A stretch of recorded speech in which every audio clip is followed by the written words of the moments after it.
Hi all and welcome back. So yesterday I got onto a good deal that a guy was selling 2,500 native Australian plants, bush plants, and I could get them at a good price.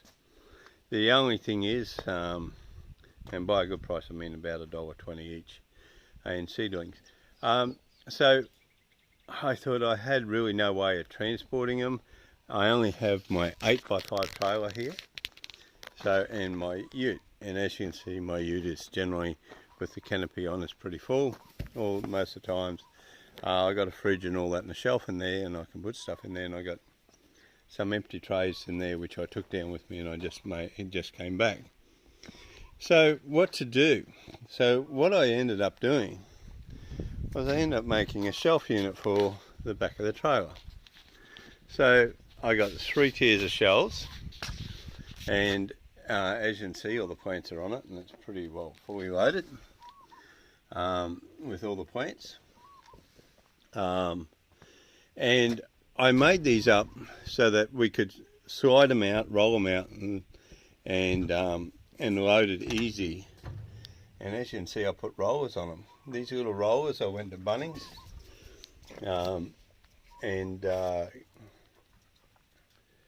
they were $3.60 for a set of 4. So each side of each shelf has got 6 rollers. I could probably put more rollers on there. There's a centre beam in there. We just tack welded this on. I finished it. It took about 6 hours to build the whole lot. People with better skills than me would have done it in 3. And I got these little anti-tippers in there so that the shelves have got stuff to stop from tipping over.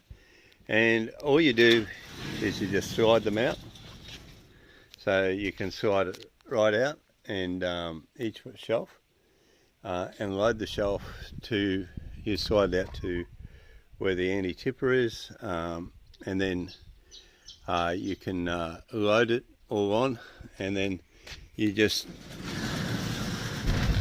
slide it all back in, and that's how it is. So it took no time at all to load this up and put it all together. So what are we talking about with the cost of making this shelving? So let's run through some of the costs.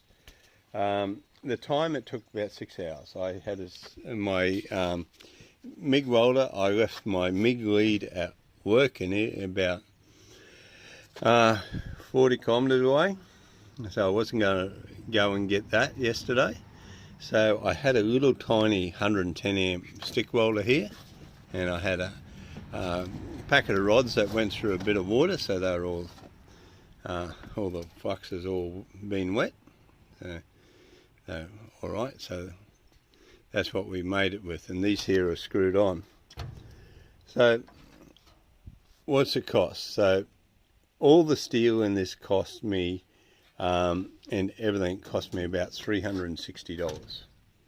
So that's the wire mesh, that's 50 by 50 wire mesh, inch by inch, and there's several different types of inch by inch here. There's a little bit of painted, and there's zinc inch by inch here, and the reason was because where I went to get the steel from, they only had a certain amount of that one and a certain amount of that one, and I needed to get the job done, so I took what they had. So that's all it costs to put it all together. So if you're looking at something to put in your trailer, or markets or whatever, I think it looks pretty good. I think it works pretty good. Now I just got to unload it and build a shade house for it all.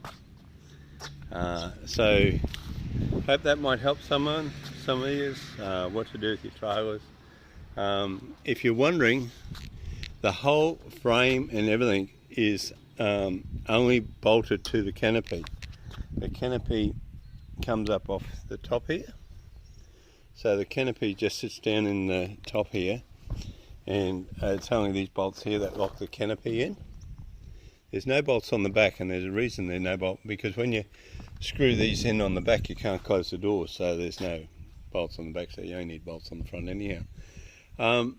So when I lift the canopy off, the whole framework and everything comes off, so my trailer is still a trailer. It's not, I haven't deleted the use of the trailer in any way, because the canopy and the framework is only bolted to the trailer. It's not, it's bolted down in here, up and along there and further up in there, but everything is, there is nothing that's bolted to the bottom of the trailer. So yeah, happy days. Catch ya.